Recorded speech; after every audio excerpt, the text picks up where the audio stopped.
a better side than Mexico, say like Portugal or Argentina or France, if they had that many open opportunities against Germany, that all-round quality of their team, again, but most England fans we spoke to in the build-up, no one's saying we've got that quality. What we're saying is there's a team spirit, and you know what I saw in the last 2 or 3 major tournaments for England is a team that didn't have the fight to do that last 10 minutes. They used to, like, after like 20 minutes to go, you're like, all right, it's done. That's when we started the game versus Algeria, we drew, didn't we? Yep. In 2010. Well, we started off against in 2010. Yeah, 2010 we started off against USA and dropped.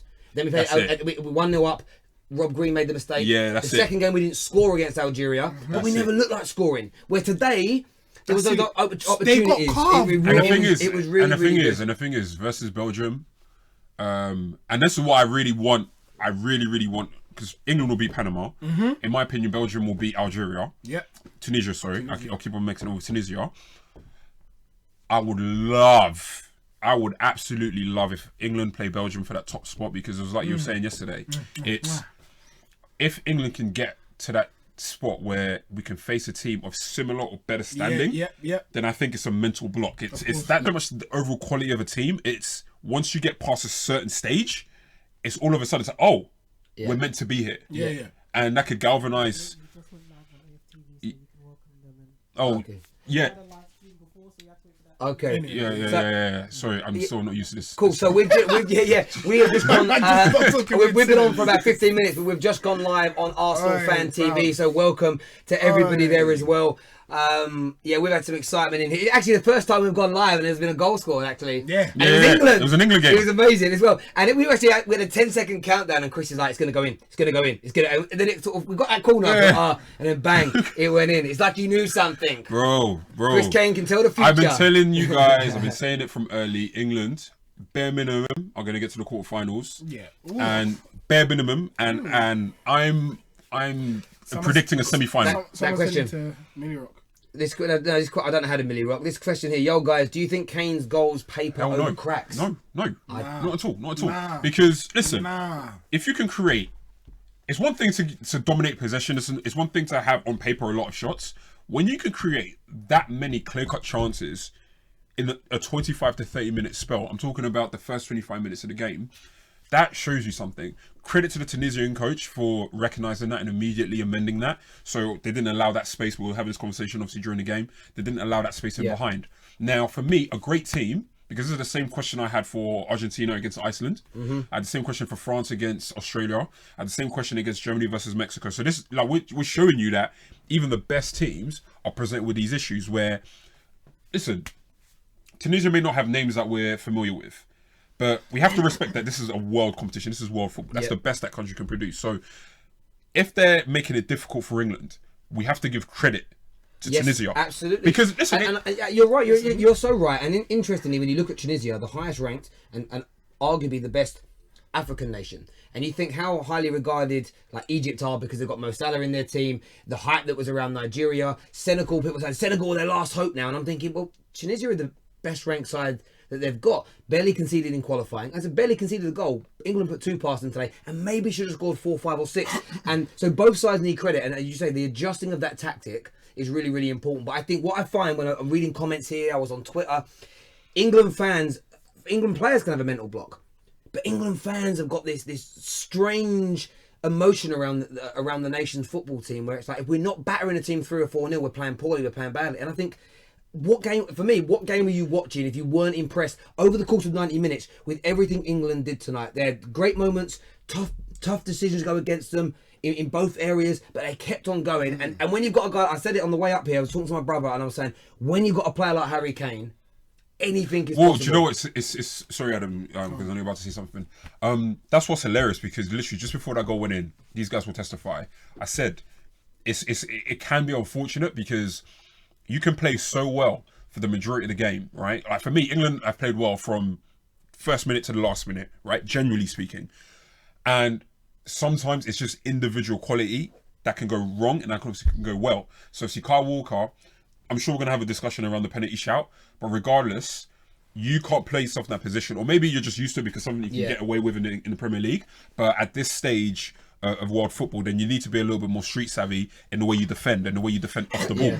So that was poor quality in a negative sense, but sometimes you need that quality in a positive sense. And again, Harry Kane makes a difference. I've been a big advocate of being reserved in terms of calling him world class. Now, I've got my own reasons why I was kind of waiting to call him world class, and it's moments like this that for me elevates him, because world class for me is a player that's able to play at the highest level or make critical plays at the highest level of the game. Now, you may say it's Tunisia, it's only the group stages, but that's a key moment, because the last game of this group stage is going to be England-Belgium, and whoever finishes top or second can have a major say in how they progress in the rest of the tournament. That goal, and it's moments like this where you're like, cool, that's a world-class player. So, so the reason I don't think it's papering over the cracks is because, well, first of all, I'd like to know where the cracks appeared, because I don't think it was necessarily defensively. I think it was a lapse in concentration, which anyone can have. But most of all, I think the fact that our goals came from set pieces, which take organisation on the training ground, which we've addressed since the last tournament we played at, because it's the wing backs that are taking the corners. That is very important. I don't think that's a crack, that's preparation, and that's what it took to break down the team. If it's not coming from open play, it comes from a set piece, and it's very, very important to remember that. I don't think it's papering over the cracks at all. I think it takes dedication, it takes preparation. I didn't see any cracks today. That's my point. I didn't. Again, people entitled to their opinions. We have we're gonna have some Skype calls on tonight for the first time on FanPark Live. We have why is his name gone from my head? Brian Ryan, the guy with the glass eye. He's now going to come on and join us on a Skype call to talk about the game England versus Tunisia. Be great to talk to him live. We've seen all these videos. Been freaking me out with that eye as well, I tell you. But we'll get the man on. We've also got Sophie Richardson coming on as well in a little while, and a few others. You guys can call us as well on 0203 606 0315. We want to hear your opinions on the Kyle Walker penalty, Harry Kane's goals, England's performance. Let's get to it now. Where'd the video go? Nope. I'm here. Nope. I just gotta figure out this video thing. Yo. We're hitting. Hello, That's mate. good. How are you? What's up? That's good, man. Very good. Tell us your thoughts on England's performance. I mean, in the first, I'd say 15 minutes, there were a few wasted chances. Besides that, they kind of allowed Tunisia to set in. You can, by the way, we're just being told you can turn your camera on so we can see you as well. I'm trying to find out what it's that. I don't use Skype. I don't know where it is on Skype. It'll be on the screen. Oh, we got you. We'll get you up on the screen so we can all see you. There we go. There we go. That's spliff. No. Okay, good. Just checking. But yeah, I mean, it just looked like they just disoriented a little bit. I mean, if that's a correct term, they you could see towards the middle of the second half, you could see Henderson and a few others kind of arguing with each other. I even heard Henderson growl, maybe, I guess is what you could call it. But then just watching them kind of look like me on FIFA, getting to the box, having a clear shot, and then screwing it up. But I mean, by far the worst mistake I've ever seen anybody pull is, let's have the bright idea of switching off Harry Kane, back post, nobody there with him. Yeah, that's always a horrible idea. I think it is, but at the same time, Tunisia had to defend, I think, especially second half, they defended for their lives. And then when you have to defend with that intensity, with that level of concentration, there's a reason why in football there are so many late goals, generally speaking, to the better and stronger side, because it's almost a mental block. You get right to that last minute. There's a reason why Man United scored so many last minute goals. There's a reason why City scored so many in the Premier League this year, because it's hard to concentrate and defend all the way to the end. There's a reason it happens, and for me, they did switch off, but for me, they're exhausted because they had to work so hard to stop England throughout the course of that game. Yeah, I mean, like, defending for long periods of time, especially with fatigue. It's your first game of your World Cup campaign as well, and there's only so much pressure you can take. Like, at one point, it becomes just it's just about odds and probabilities. Yeah. It's like if you allow so many opportunities to go through, someone's going to get a clear-cut chance and someone's going to put it in if they're good enough. So it's I think maybe it was a bit early for Tunisia to start sitting back. So Perhaps. early. They did nothing. Like, they came out 2 minutes in the second half. Other than that, they didn't have any. Or I think they had one shot that went like so wayward. But other than that, there were no moments for them. Nothing at all. Not really. But I do want to ask. I mean, though, most of their moments were defensive, and Yeah. they really. I mean, you could, I guess, classify some of their moments with Raheem Sterling or Lingard kind of messing up. But Yeah. I mean, those really aren't their moments. They're just England's bad moments. What did you make of the three penalty decisions in the game? Kyle Walker conceding one, and then the 2 times that, for me, Harry Kane was definitely sort of grabbed hold of and dragged to the floor. Wrestled. The Walker one, it's kind of iffy. I mean, I can see both sides of it. If it was me, I'd have given it a penalty. But the 2 with Harry Kane, it just seemed like, and the way that I look at no calls or when people say they're bad calls, is if the other team's getting the same call and you're getting the opposite side of that, then you can do that. But it didn't seem like, I mean, Tunisia really didn't even have chances to get those bad calls, but the ref seemed to kind of call it evenly as far as he could, because he didn't call it either time. So, I mean, that could just be the way that ref calls. But I mean, the Kyle Walker one was close. Yeah. I can see both sides of it. I think the frustrating thing with the Kyle Walker, we've seen a lot of penalties given in this World Cup. Actually, there's been. Yeah. I think that in the last World Cup, only 2 penalties were scored in open play. That shows how few were given. But it's the first one that's been given instantly. Even in Titi's handball, it was like 3 or 4 second delay. All the others, I think, have gone to VAR. The referee today, bang, straight away gave it. Both of England's decisions, they weren't really checked. No. And that was what was frustrating. From an England fan point of view, you think the first decision of the World Cup given in a split second, no consideration, no looking at it again, no thinking, oh, actually, well, Kyle Walker's gone to shadow him. Yes, he's hit him, but did he mean to? Was it accidental? Well, and as you say, it's iffy. And if it's iffy, that means it's not. That's when you need VAR. That would be my point. If it was an question elbow, is, different. But are the VAR guys sitting in that office like pretending to watch the game, or are they like watching UFF? Are they playing FIFA? Are they watching Pornhub? We don't know. We just see them for like a split second, and they're all watching the game. They're all in their pretty little uniforms and stuff, but nobody actually says what their, you know what I'm saying, their qualifications or what they normally do. Well, that's still the grey area. That's still the grey area. They may look at it a different way, or heck, they're just watching TV. I don't know. Totally understand. Mate, really appreciate you coming on with us, and we'll definitely have you on the show again, mate. Thank you. No worries. Take it easy, bro. Take care, man. And Terry, quit staring at my eyeball. That thing freaks me out, brother. Freaks me out, brother. Eyeball. Take care. Hey. Man. Nice guy. Yeah, like, interesting point of view on the penalty. Obviously, we'll take more people's calls on it. We've kind of had our say what we think, but it's interesting. I think it wasn't. My dad tweeted me. He's like, yeah, 100% was. it's not Silly a from penalty, him. man. The interesting bit was, there was a foul given against Ashley Young in the second half. He was trying to win the ball back, and he went into the back of the defender who fell over. When you watch it, as Ashley Young is about to come in, the defender does that with both his arms to stop Ashley Young from being able to come around the side of him. Now, if he hits Ashley Young in the head, then is that a foul? It's the same. It's the same thing. It's the natural thing to do. And Walker was defending poorly. He was facing the wrong way. He's put his arm out to try and block the guy from coming around the side of him. For me, that's the reason I don't think it's a foul. Is that is done 10 to 15 times in a game. And for me, that action is done. It's a natural thing to do. Everyone who's played football has done it from a defensive point of view. And I don't remember a penalty ever being given for that in my life. And again, if they want to give it on VAR to say, well, we've watched it back in slow motion, we actually think it was great. But it was given in normal time. It was weird. And if you think he's elbowed him, like violently, send him off. Then at least I can say, well, you saw it as a violent elbow. I can understand it. But for me, everyone does this. They shadow out with their arms out. It just happens all the time in football. And I was staggered that so many England fans seem to have allowed this fact to evaporate from their minds. I'm not sure what it is.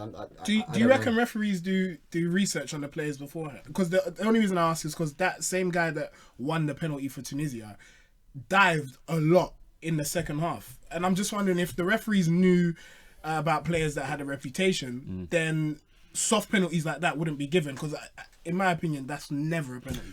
Never, ever, ever. Listen, I agree with Byron. I feel like it is on the cusp. It is on the fence. I feel the biggest thing with that is consistency. So, you bring up that Ashley Young moment. Obviously, you've got the 2 England penalty shouts. And yeah, just generally speaking, is something that goes on a lot during games. So it's a slippery slope, ultimately. It's like if that's what you start giving, and you start giving without going to VAR, then it's like, okay, it's almost like the France-Australia game in the sense of the initial penalty shout. All of a sudden now it's like Australia on any little thing that was around France's box. They want VAR, of course. And obviously with the MT, like it was just a blatant handball, so it wasn't up for debate really. But if it was, and then it went France's way and Australia didn't get the penalty, then it's just like you've given yourself a bit of a problem. I know that's it for that, but we've got a few calls we're going to put through now. Can we talk about performances afterwards, please? Yes, absolutely. I want to respect Jordan Henderson. Hello, welcome to FanPark Live. What's your name? Oh, hi. It's Daniel. Hello, Daniel. How are you? Good, thank you. So I'm just turning down the volume in the background. Okay, cool. Good. What would you like to say? Good performance, I think, from England overall. It was very reminiscent of like the Nigeria performance, I think. Good first 45 minutes. They should have been more clinical and then they would have been long gone. I think they could have seen out the game. But like against a better side in the second half, if they hadn't got a second goal, would have been sitting there going, well, they need to be a bit more incisive with their passing, maybe a little bit more creative. I know they're resilient and kept sort of trying to force, well, I'm not even saying necessarily forcing the issue. I think sometimes at times we lacked a bit of urgency. So against a better team, I think we would have been found wanting. On that though, do you think that England do need to step it up a lot more against better opposition? Because I have a friend that was messaging me throughout the game saying that England's midfielders went missing a little bit. He said Ali were too far forward, Lingard was too far forward, and at times it seemed like we were playing with 4 strikers and Henderson was left by himself. My point to counter that was, against the smaller teams, we don't need to have so many midfielders sitting because we need to break teams down. We need to have runners beyond Kane. Now, obviously against Belgium, we can't take those kinds of risks. But what do you think about that? So my point was, I agree with your mate in the sense of for about a good segment of that second half. Yeah, I agree. Like midfielders, there wasn't anything going on, so therefore there wasn't any sort of impetus to go forward as much. A lot of sideways passing, the same as we've seen in previous games. However, I kind of wonder about like the formation because if it's not producing the results we want, say in a situation like that, against a small team or maybe even against then what would it mean for when we go against a large team? We'll keep playing the same way, but it may not actually produce the same results. Maybe we need to think about changing up a bit quicker. I know it worked out well. No, do you know what? I agree with you on that. I actually think against the bigger teams, our formation we'll get challenged more the other end, so our defence will get tested more, but there'll be more space for the likes of Raheem Sterling, Lingard, Rashford, Ali, etc. Exactly. But I felt today the one we're going to talk about player performances in a minute, but the one criticism I would have of Southgate is I felt the Rashford and Loftus-Cheek substitutions should have been 10-15 minutes earlier. Easy, because we looked. They there was a few between the two of them. They created opportunities. They scared the Tunisians a bit. They were fit, and I also thought Dele Alli looked really laboured in that second half. But look, Gareth Southgate's first game, a major tournament as well, so he will learn bits and pieces on the job, like lots of these players as well. And I think that for me, just tremendously proud of the never say die attitude, which I have to say I don't see it that often from my country, and to see it tonight. Still, lots of people saying they're papering over cracks. I just reject that notion. Like for me, it's. I don't know. Maybe. Thank you for your call, mate. Thank you. Yeah, thank you, Daniel. I feel like that's just a narrative that is very much steeped in reality in the past, but I don't feel like that applies to tonight. Of course not. Personally speaking, and this is again like. This is coming from someone who has been highly critical of England. And when I say highly critical, not in the kind of over-exaggerated, hopeless England and we'll never get better. And then, it's always the same thing every tournament. It's like, no, there is no way you've watched this England team over the last year and a half to 2 years compared to the 2016 side, 2014 and everything before that and see the same thing. It's like, no. There may be less top-class players than they were in yesteryear, but there's clearly more of a squad dynamic. There's clearly more of an identity. And I think for once you've got an England coach that's really looked at, okay, where's the strongest area in our team? If they had to pick 2 or 3 qualities in terms of the whole team and what we do really well, okay, it's players off the ball movement, Of course. and attacking qualities, and legs, pace, Yeah. power. And I hate making it as simple as that, but it's really just that, and it's combining all those things and putting those effective players at best Yeah. use, getting the best out of Sterling, Ali, Do you know what the thing Lingard, is? Kane. I think it's lazy sometimes, and I'm not calling you lazy here, because at the end of my point, to when you talk just about pace and power and strength as an example. What's different now? We've had some pacey players in the past at World Cups, World Cup, Aaron Lennon. No disrespect to those players, they don't have the same technical ability that Lingard, that Dele Alli, Raheem Sterling have. And I think what we now have is we've learned, and the academies at club level and the national side have nurtured these youngsters that do have power and pace, but they come with actual ball skills. Well, that's actual like, if technique. you look, And you add that together, it becomes dangerous. can I ask you guys a question? Have you guys seen the actual England DNA, like the actual document? No, I haven't. To be Okay, fair, no. cool. So basically, the document outlines the kind of like how we play, the kind of players we're trying to make, how we coach them, how we develop them. Like it's very comprehensive. And one of the things that stand out is, at first when I read it, I got the impression of, okay, you're basically saying really general stuff, but making it sound nice. So making technically competent players, tactically astute, good athletes, which is like, well, that's what most Footballers, like elite are trying to be. footballers are, yeah. But there was something to that, because essentially what it was saying, the way I interpret it, was making very flexible players. So players that can play in a variety of systems, in a variety of ways, that can play, very transition orientated football, Which but you also can see in the way Gareth Southgate picked his squad, and Ashley Young is a great example of that. That he could theoretically, he's playing left wing back today. He could become a winger if we needed to, or he could play numerous positions as an attacker. If we have 3 or 4 really bad injuries over the next couple of weeks, Ashley Young could move forward and do that. And Delph can play in two roles. He's not a master of them all, but I think that's part of it. And the younger generation coming through at under 18 and 21 level, I think will be even more used So to this. is Young your man of the match? Ashley Young. We've got Sophie on the line. We're going to talk to you now. We're going to do some player performances with Sophie and ourselves, and we'll talk about man of the match in a little bit. Sophie, can you hear us? I can hear you. Yeah, you're right. Yeah, very good. Thank you. good. Yourself? Yeah, I'm good, thank you. Good. You enjoyed the game? I won't say I enjoyed it. Why? What was wrong with the game? Second half, I just thought it was lacklustre for me. First half, you know what? I was quite confident in the first half. I know they scored. Didn't think it was a penalty. I thought it was harsh. Thought we should have had a penalty. Felt a bit hard done by, but I thought, you know what? I was feeling positive. When we didn't get that second goal before half time, I was a bit nervous, and I just don't think we came out in that second half, really. Okay, so we've been talking here and very much saying that, and correct me if I'm putting words in anybody's mouth. We felt obviously first half England were great, missed some opportunities. Second half, Tunisia were the ones for me that made it really difficult and hard for England. And I was quite proud of the way we continued to play. We pushed on, and you're a football player yourself. In terms of the mentality, you must have had games, Sophie, where the team's sitting back and they're defending and you can't break them down. And how hard is it mentally to stay focused in that situation? Yeah, it definitely is, and it shows resilience as a team. All the best teams have performances where they come up against a team who are hard to break down, and it's about battling away, and then eventually we got the goal that we deserved. And credit to Harry Kane, who's in the right place at the right time again. Absolutely. Any questions to yourselves? Which players, in your opinion, stood out for good reasons or bad? Ashley Young, I thought, played well. He gets a lot of stick, but I actually really rate Ashley Young. I thought he had a good game. I thought Trippier did well, to be honest with you. And I thought You're Loftus-Cheek, definitely a fullback, aren't you?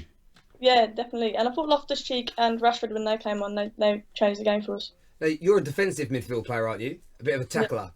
I try. That's right. A cruncher, like a Lee Cattermole, I heard. Like just like. I put some respect. She looks like she got a better tech than her. She looks like she got a better tech than her. Don't worry. Insulted, come on. I didn't mean it as an insult. I'm only joking. It's just a bit of banter. By the way, all 3 of us will make sure that under no circumstances when you give an opinion will we clap, even if we think it's great, because we've heard that's offensive, clapping good opinions. Nowadays, yeah, Patrice Evra. You know about Patrice Evra? He clapped watch it. that lady's. I can't remember her name. Eni Luca. Yeah. Cool. But, so we promise we won't do that. So, so those players stood out for you. Where do you see England how do you see England moving forward now? Because a draw would have made things a little tougher. We now got the 3 points. We'll beat Panama surely. Don't say that. Bruv, tell the truth. We're gonna We win. should. I think we do. I think we will. We should, beat and I them. feel we do. But hey, let's not take anything for granted. Do you think we can top the group? I think if we perform like we did in the first half, then yes. To be honest, I think if Rashford came on a bit earlier, and I think Ali needed to come off sooner. He obviously wasn't fit. I think if we made those changes, then we would have scored earlier, to be honest with you. I think we left that a bit too late, but we got the goal in the end. And we've showed that character that in the past we haven't really shown. So I'm still feeling really confident. At the end of the day, we've won. If it was a draw, then yeah, maybe people would question him. But at the end of the day, we got the 3 points that we needed. And I can see Belgium, yeah, they've got individual players, but I think this England team, we're playing as a team, and that's different. We used to be a team of individuals, and that's different this year. And I'm feeling quietly confident. I'm not going to big us up too much because whenever we do that, then we seem to fail. But yeah, I think we can top the group. Good. Southgate, there was a lot of criticism about him when he was appointed. I don't know what everything about him. He was boring. He wasn't the right man. He was an FA yes man. Is it one of those things where you think because he's been involved with England before, he knows all these young players? Would you say he's like the right man for the England job right now? Because in terms of he probably wouldn't be voted in the top 100 managers in world football. Listen, man. The thing where about, do you see him? Yeah, sorry, Sophie. I want to make this quick point before you answer. The thing about name me the last time like a superstar coach Did well for England. like it's not or just in general. It's very rare. I think outside of Del Bosque, who obviously had a lot of history for Real Madrid, you won't really see. The last one I can really think of was Gus Hiddink with South Korea. Yeah. And again, he didn't. They didn't win it. They got to It's crazy. It's crazy. Home advice is really hot to play out there. Like you have to take into consideration. But how about yourself? Like obviously you've had lots of managers in the past, and you know you've got coaches now. What are the qualities that maybe us people like myself that just watch football? What do you see in Southgate that maybe the general public don't? Southgate, at the end of the day, he's obviously been in the World Cup before. He missed that penalty, and for me, he's got something to prove. He wants to win something and achieve something on a personal level. He's been there and he's felt the worst of the worst, and I just think he's a good role model really to show that it's not over. That there's another way into it. And I think for the younger players, obviously under 21's experience there took a lot of players through, and it seems, you know what, he's won me over because I wasn't a big Southgate fan, but the way that he talks, the way that he handles the press, the way that the expectations have been lower this year, it just seems to have handled everything really well. And it's like his old persona, I really do. I think he's not overhyping us, but he's obviously got confidence in his players and he knows when to put an arm around a player, like Sterling, for example. I thought he dealt with that all fantastically well. And he's won me over, definitely. Good. So, really appreciate you coming on. We know you're going to be in the studio later on in the tournament, but we'll definitely get you on Skype a few more times. Nice to hear from you and see you. Thank you for having me on. I appreciate it. See you later. Take care. See you later, Soph. Yes. See ya. Bye. I probably was holding my hands together because I don't want to have it every moment. But- You're not putting it in my I'm head. gonna clap. Oh, She was good. you're. She was good, innit? No, do you know what though? It was interesting with that, right? I sat at home last night with that Everest situation, and I thought to myself, I understand some people thinking it was patronising. Two things I would say. One, what does Enia Luco think about it? The one, like, because she hasn't said it. We don't know. And also, did anyone ask Patrice Evra why he clapped? Listen, man. And it was a weird one, but we've all clapped. We've all. Do you know how many times I've watched all kinds of football channels, and it's all male pundits, and they say all kinds of stuff. Yeah. Or their body language says all kinds of stuff, man. Like people, like men mug each other all the time in studios. Yeah. So it's something. It is what it is. I agree, but I remember like we've all done it when we get a caller come in and he might say something we completely agree with, or he says something great, and we go, "That's a quality point," or "It's a great argument." But it's one of those things where I'm like, I don't know. Like I look at it and think, there's not. Everyone's quick to judge. If that makes sense in terms of it was definitely sexist, it was definitely patronising. People are too sensitive. Yeah, I was just like, well, maybe ask him, maybe ask her. You don't know what they've been saying to each other behind the scenes. You don't know. No one knows everything. Do you know what I mean? They saw a little snapshot and they judged it, and I think that was harsh. Having said that, Bilic's, did you see the thing he did yesterday as well? That I don't really. They were talking about the VAR decisions, and he was giving like a bit of a generic answer. And they were like, "You don't seem like that bothered." And he went, "I really don't care about it." Like Ian Wright cracked up. It was great. It was great punditry. Not as good as FanPark Live, of course, but but there we go. We've got any more calls, Jay? There's a call coming through. Was it Skype call? Hello. Oh. Hello. Is it me you're looking for? Javon out here telling porkies. Are you lying, Javon? It's like he's countdown. You're going live in 10... But you know what? The Hello, point hello? was, he's not speaking. Can't hear nothing, mate. Cheers. Jay does this a lot. He said to us earlier, you're going live in 30 seconds. 15 minutes later, well, no, it weren't that long, but you're still sitting there. He does. Cheers, Jay. But you know, the problem with Southgate, man, like, I've been saying it for ages. I've said, if England want to start seeing a bit more progress in terms of the national team, we have to start looking inward. And when I say inward, I'm talking about within the FA. Because there's no point investing the money that we have been and talking all this talk about 10-year plans and look what Germany did in 2000 and what Spain are doing, what France did with Clairefontaine. Do you really think it makes that much difference, though? It makes a massive difference. Him seeing all these players, It's a has massive he even difference. seen all of them come up through the ranks? Some of them. It's not about... And do you think that makes that much difference? It's not about having all of the players come up. The point is that if you're creating players, right, and also it's not just about the players, it's also about developing a style of play, which he helped develop in terms of actually creating it. If you're gonna basically be the national team, the head of the national team, there's no point you having your idea of things and the players that you have and so on and so on, and then every other area of the English football, from under 21s and below, the creation of it, the way you coach, so on and so on, have it completely different to the international team. Like, it makes no sense. Of course, it's like very much when some Premier League clubs have done this. For instance, Southampton have now gone away from it. Southampton were trying to create this. They had a certain type of manager with a certain style of football each time, because that was conducive with the types of players they scouted, the types of players they brought in. Barcelona probably have it for me. They have their DNA down to a T. Spain have that very, very well. Germany, we know over the years have had it, and it's really important. We've got a call. Hello, welcome to FanPark Live. What's your name? Hi, my name's Ali, and I support England. Sorry, Ali, and you support who, sorry? England, of course. England, of course. Yes, Ali. Cool. What's on your mind? What would you like to say? I didn't like the performance at all, but the result is what happened, what matters in the end. You didn't like the performance? Not the first half, anything? No, it wasn't very good. Why? Ali, because loads of players disappointed me. I was disappointed at the lineup. Ali, can I ask you a question? He's trolling. No, sure. Yeah. Ali, can I ask you a question? Okay, you didn't like the performance, fine. Where could England have improved?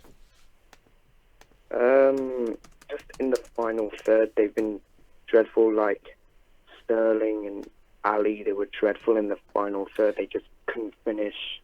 And also Lingard as well. So, are there no positives that you can take from it at all? Oh no, we dominated Tunisia, of course. It was very dominant performance, very solid in defence. let So me go at him. So, okay, cool. So if you feel, and this isn't me trying to just take get onto you. I'm genuinely curious here, right? Do it. So if you're saying all those players weren't good in the final third, if those players weren't good in the final third, what could they have done apart from finish their goals? Because for me, that's more to do with the very individuals. So is he even still on the line? Yeah, he's there. Ali, you here, yeah? Yeah. So apart from putting their chances away, what else could they have done? Well, also their passes in the final third weren't very good as well. So can I ask you a question? Do you not at any time attribute, especially in the second half, England's passes being cut out, the lack of space, the lack of room to move? Do you not attribute any of that to the opponents that you were against? I always find in football that whenever you're not happy with a performance, you seem to ignore the fact that England were not playing themselves. They were playing another professional team, the highest ranked team in Africa, and also a team that whenever any England fan said, I think we'll win, there was instantly somebody either tweeting back or ringing up to say, hang on, don't discount Tunisia, they're a top side. So it strikes me as, and you may not have said that, but I find it a little bit hypocritical that people say it's only Tunisia when England win. Yet when England fans said prior to the game, we'll beat Tunisia, they said don't disrespect Tunisia, they're really good. I find those two views opposing. Is there any sort of players that were missing from the England squad that you think could have made a difference to this England side? I think either Vardy or Rashford should have started. Like Sterling is just not a striker. He should never start striker. He can only run. He should be a winger. He can only run. He doesn't score goals. I mean, I don't think that's the wildest shout to start striker ahead of Sterling. I think Sterling didn't have a bad game. That's fair. But I feel like, yeah, like against Tunisia, you want, if you're the stronger team, you want 2 actual forwards. So I don't think that's a wild shout, but sorry, continue, Ali. And also, I don't rate Henderson at all, so I didn't like the way he was there. Either Eric Dyer or Ruben Loftus-Cheek should have started there. Henderson didn't put a foot wrong today. He did not put a foot wrong. And believe me, if there's anyone that's going to be critical of a Liverpool player, and especially Henderson, it will be me. I'll be first of that. Do you know what I would say? But he was good today. This is the point. For me, I didn't see a Liverpool player, a Man United player, a City player, I didn't see anyone. I just saw Englishmen out there today, and I think it's important. Is there anybody that within this squad, so anybody that didn't go to the World Cup that you think should have been there, that would have made it better today for you? No, not really. Okay, fair enough. Okay, well then that's an interesting one as well. There's nothing else we can do differently. Wow. We're doing as best as we can. Ali, thank you for your call, young man. Okay. Take care. Cheers. He's upset. He had a bad day at school, bro. That's what it is. Look, I think that everybody's entitled to their opinion as they are. Of course, we will challenge it here on FanPark Live. It's what we're here to do. First off, especially, we were sitting here and we were buzzing. Of course we were like, this is really good. And now I want that over a 90-minute period. But again, look at Brazil. Now, Switzerland, would I say Switzerland are better than Tunisia? Yes, I would. Mm-hmm. But look at yesterday. Brazil, first 20 minutes, amazing. But I would say for at least half of that game, if not more, Switzerland were better than them. As a team, they don't have the trickery and the skill of a Brazilian side. But what did it get Brazil? Exactly. But then this is the point. I think some people, I don't know what it is. Maybe there's still this maybe the people that are disappointed are still the ones whose expectations haven't been lowered. They hear England, they think Premier League, they think Harry Kane. I don't know.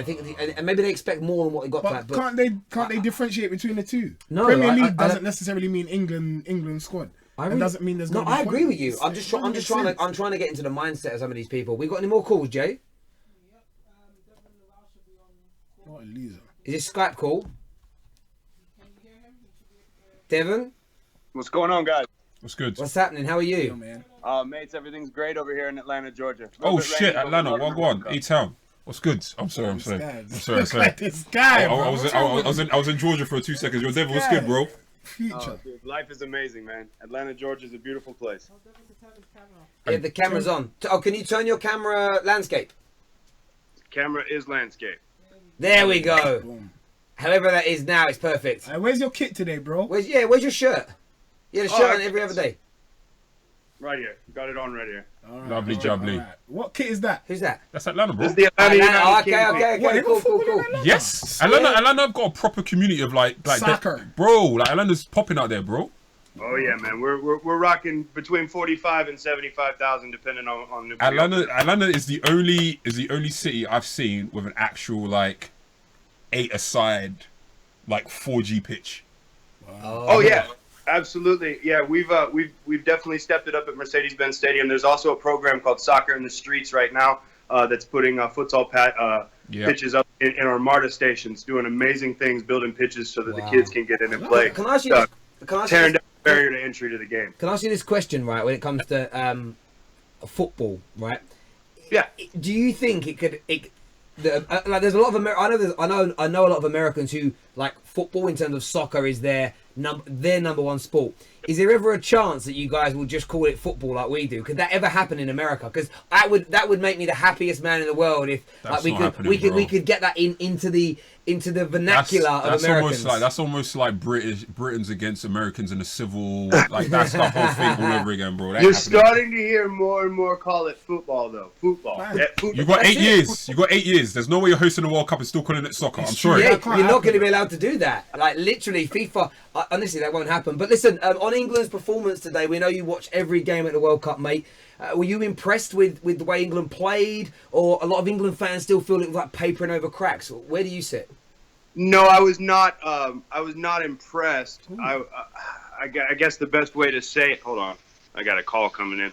I was not impressed with England. I would say that I was more so impressed at the last minute in the fact that they were able to snatch victory from the jaws of a tie.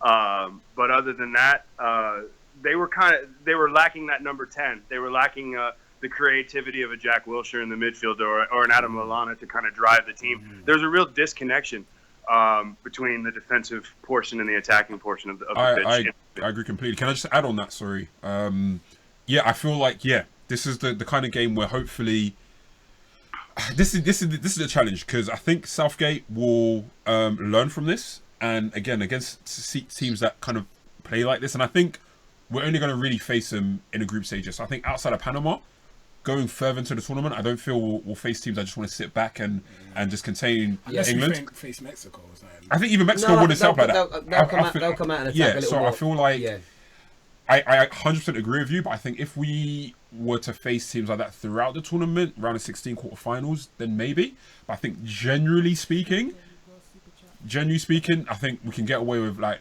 Ali, in the number 10 position, Lingard in number 10 position, Sterling in the number 10 position.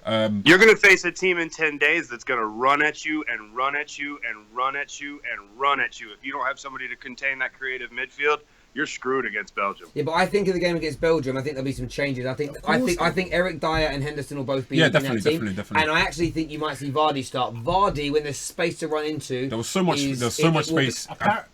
Apparently, Southgate has said he's only going to play one of the two. No. He said what he actually said when you listen back to the interview is he mentioned the first two games. He never mentioned the word Belgium. So, like, when you listen intrinsically to what he said, he went, it's between the two of them, and he never mentioned the word Belgium. That's fantastic. So that's what I heard him say, and Adrian Durham on TalkSport was like, "Oh, did I just hear that right?" And then it made them all think about what's going on. I don't think Gareth Southgate's a mug. I think he will, and it's important to. I don't want us to be like, we're going to go club level here because I can't think of international teams that do it. But I don't want us to be like City and Liverpool that play the same way against everybody and don't change it. Because if you come up against a team that's better at doing that than you, and Belgium I think are, you'll come unstuck. I want us to adapt and change when required to. At the same time, and I agree with what you're saying, fella, that I'm actually excited about us playing a big side. I want to see what we can do with that extra space as well. Because if we're looking dangerous going the other way, then are Belgium going to have the minerals to keep going forward and attacking us? It's a really great conundrum. Go on, mate.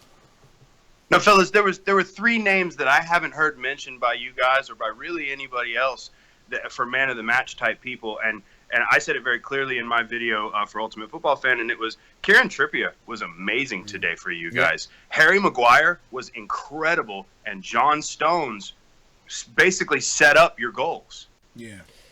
Yeah, I think there was a few defensive moments from Maguire and Stones and Trippier. Not Trippier. What's his name? Walker.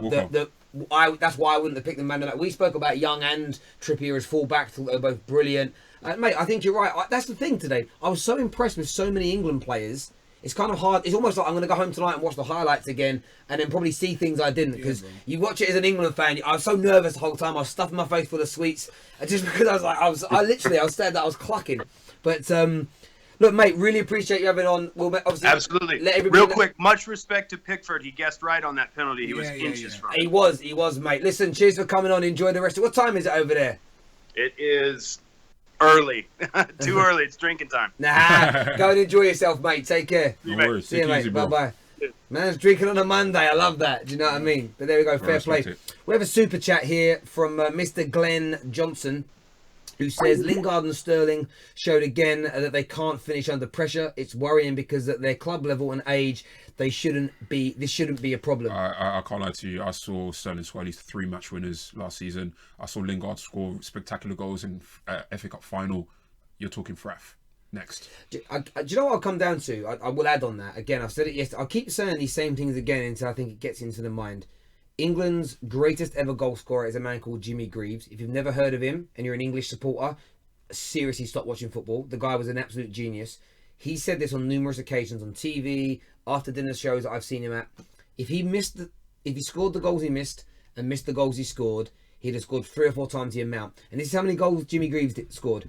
Cristiano Ronaldo has only just surpassed his record. The man was at Ronaldo and Messi level of scoring goals in his day. And he said if he scored the ones he missed and missed the ones he scored, he'd have 3 times, 4 times, 5 times the amount of goals. So for me, players do miss. Guys, and when I say stuff like that, I'm not even trying to be funny with you. I'm not even trying to throw shade, but I think it's we should encourage each other to be a bit more diligent before we say things like that, and actually really look at what actually goes on. Like Lingard he scores critical goals. Yes. I think that's something that's fair to say. Like, he's scored on numerous occasions over the last couple of seasons. He scored 2 or 3 match winners and good match winners. And Sterling, yeah, like there was a period where City would be drawing with like a few minutes to go, and Sterling, there was like a week to 2 week period where he was scoring winner after winner after winner. Bearing in mind they're tap-ins, but those are the kind of chances he had today. Yeah. But today just didn't go in. Yeah. Like even his chance in the first half, the one that kind of fell behind him, I'm like, he should have set his feet, like in time to run a little bit better. But even the cross, I thought it was a good cross from Lingard, but it was literally behind Sterling. So Sterling still found it difficult to even put that away. He should have scored, but still, like it's not. If England play again and create those types of chances, they'll have a better day in the office. That's what it comes down to. We've got final call of the night coming through now, ladies and gentlemen. Because I've really need to sleep. Hello, welcome to FanPark Live. What's your name? Hello. Hello, who's this? What's good? What's happening? What's happening? What is that? What's that in the background, bro? What's that? What's that in the background? There's mad noise in the background. It's my girl watching Love Island, man.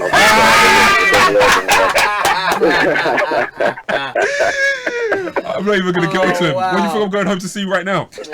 Everyone's watching that. Everyone's watching Yeah, you've been watching football all day, man. You got to give us some. Yeah, I feel you. Talk to us. What's going on, though? We're just Man, happy just about the enjoying England game, man. I'm a bit confused. I can't lie because I don't really I've get never- why I've never- everyone's so. Yeah, there's a lot of upset people right that now. I are don't not get it. happy about Yeah. that performance, and I'm like, I'm staggered. I bet you. How did you support England? That your team?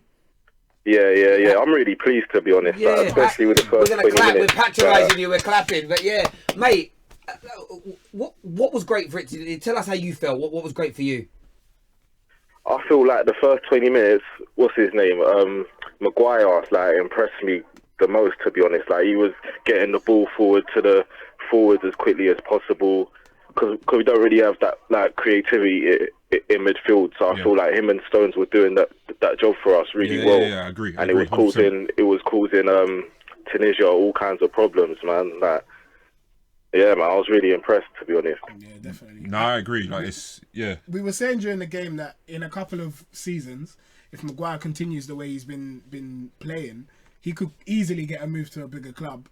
And I was actually saying I think he's probably England's most complete midfielder that they have at the tournament. Centre half. Because you think about Stones, I think he's probably a better defender than Stones. Yeah, agreed. And even playmaking, like some of the passes on the that he ball, made today. on the ball, Stones is better in terms of his touch and taking it past players and carrying the ball. Stones is better. But when it comes to passing and breaking lines, Harry is like easily the best. He used to be a midfielder, so that makes sense. Like that, it's there. But I noticed that what's it called? He made like a couple mistakes like after the first 25 minutes, and his head seemed to drop. Like he seemed to stop trying to like pass forward as much, and I just think that like he needs to like not worry about that. Do you know what I mean? Like mistakes will be made, but just to keep doing what he's doing and all the time, man. Like, I was really impressed with him today, to be honest. No, I agree. I think you have to give players opportunity to grow and learn from mistakes, and obviously, the game against Panama is only in a few days, so doesn't have a lot of time to learn. I think tomorrow. But, this is his first international tournament. Like, he didn't play in Euro 2016, so. Well, that's what's great. Do you know what's interesting as well? No player in the England squad up until now has ever won a game at a World Cup, including the likes of the Cahills on the bench, the ones that have been at World Cup before. They didn't win one in 2014. So you said earlier, Chris, about like you grow in confidence, and I think winning that game the way we did, the players all know how hard it was. It's that confidence piece. It's moving on from there. Panama, what we've got hope for as England fans is that we can bang 3 or 4 in. And then you leave that game confident, and then hopefully it's almost. Do you know what it is? Yeah. It's almost like the perfect result, and the way it happens is almost perfect because it does 2 things. It's you get the benefit of obviously 3 points of the win, of the confidence, and obviously Kane getting his first 2 at an international tournament, so on and so on. However, where it also helps is it challenges you enough where you don't rest on your laurels. Yeah. Which is what I think.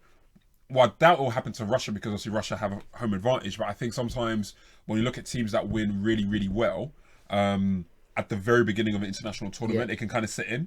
I think about Argentina in 2006. Like, they were amazing. Well, you can peak too soon. You can peak too soon sometimes. As a And then you can side. kind of fall away when it gets to the last 16 quarterfinals. Yeah, Croatia did it at the last Big Euros dream. in 2016. They were amazing in the group stages. They then come up against Portugal, and you think, right, and I remember thinking they're going to batter them because Portugal was struggling at the time, and Portugal just got progressively better defensively as well. They just got better and better, and it's right, and that's why for me I've not written off your France and your Germanys. Some people have kind of, that's it, they won't win it now. I'm just like teams, nah, man, teams one that, game in, you can't. Teams that are like the most impressive at the very beginning very rarely are the teams that end up winning it. It's teams like Germany 2014, obviously.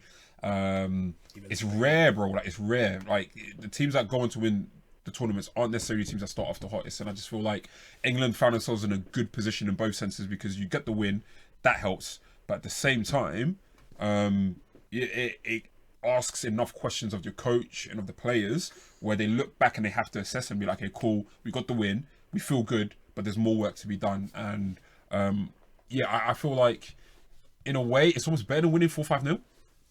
Oh, mate, I don't want to like. Mate, trust me.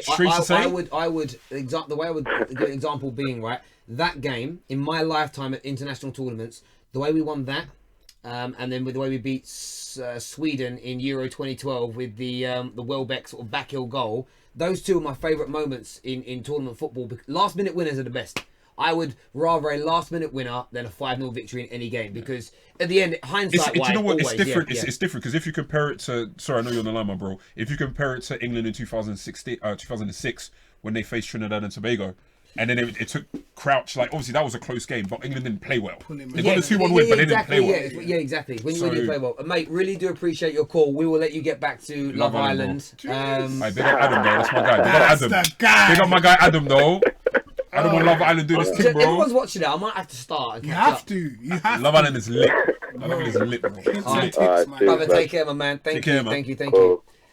Before we leave you guys, obviously, Jay, we're going to play out with fan cams. We'll play them out. Cool, so some great fan reactions coming up, some great fan videos, so stay tuned for them. We're going to put the poll up on the screen for you now.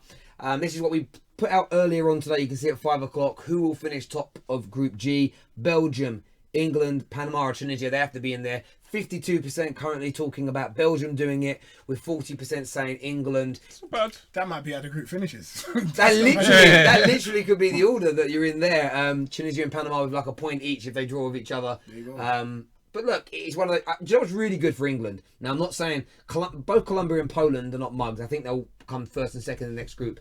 Whether we come first or second, it's a really tough game in the next round, and everyone will have a difference of opinion. I would rather Poland because we play European. We've played them more regularly over the last, say, 10 years of football. We know more about their players and individuals, I would say.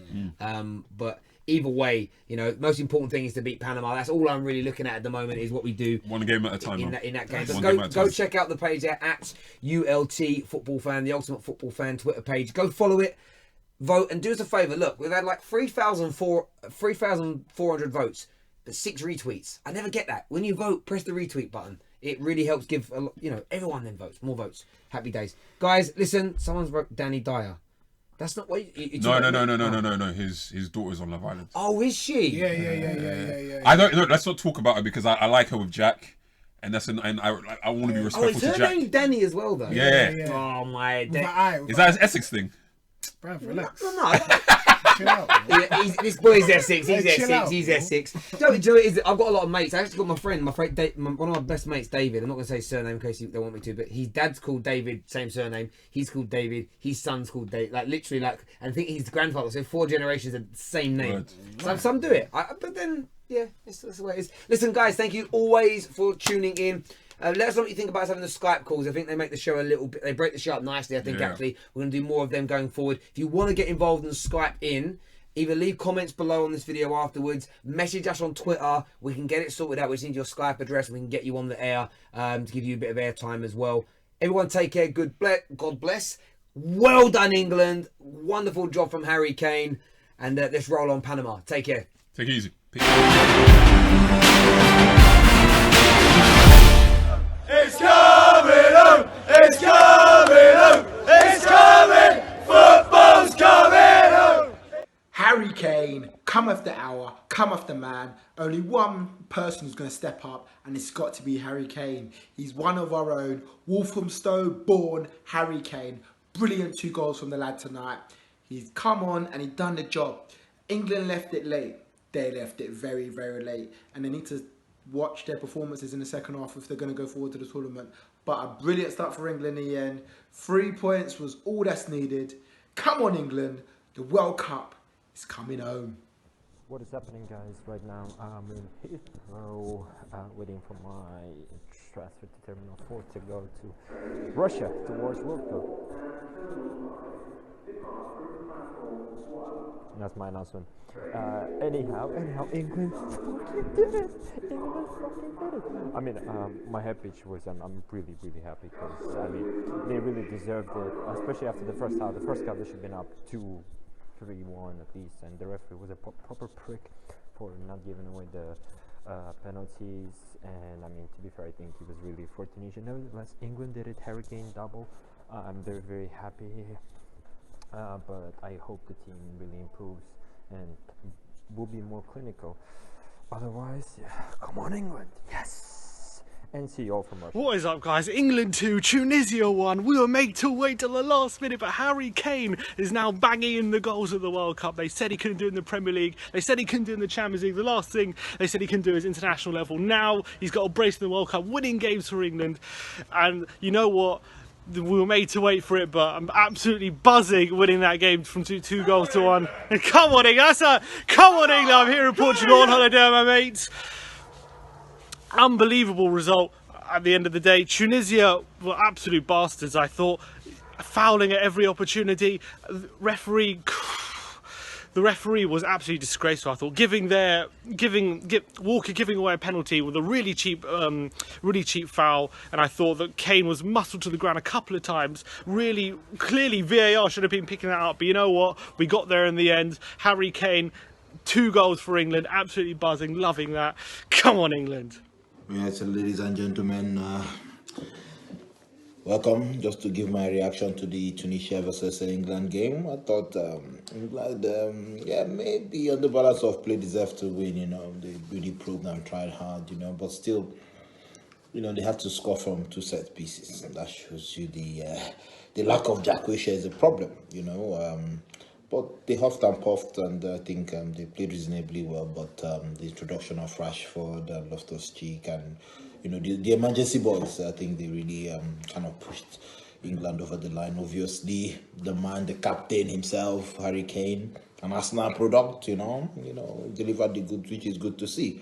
But I think Tunisia, they were also very, very naive and actually stupid, you know, because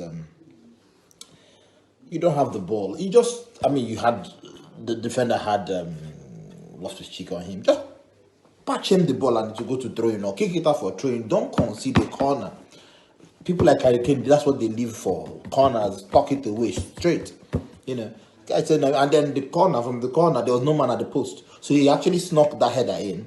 If there was a man at that post, he would have cleared it. Basic mistakes. You know, African teams, they've been losing through basic mistakes, Nigeria included. So yeah, England deserved to win. Congratulations to England, and we'll see what they do against Panama and then Belgium, obviously. So congratulations, England. Thank you very much. England have just beat Tunisia 2-1. Honestly, I was impressed with this England performance. I think that a lot of people might be thinking this game seemed harder than it was, but I think you're doing a disservice to yourself because you have to remember all of the easy chances that we've wasted. We have been wasteful. Thank God that Harry Kane is a world-class striker. Right at the end, has that composure to hit it into the back of the net.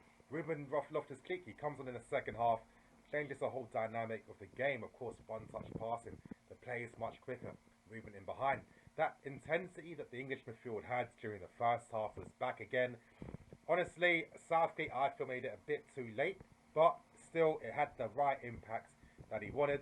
I thought England looks impressive. They looks like a team. Of course, bring on Panama now. The players are going to be feeling very confident right now. England look very balanced as well. And but again, first time I've ever seen us look like a team. But Again, amazing performance. England have won! Last minute, Harry Kane.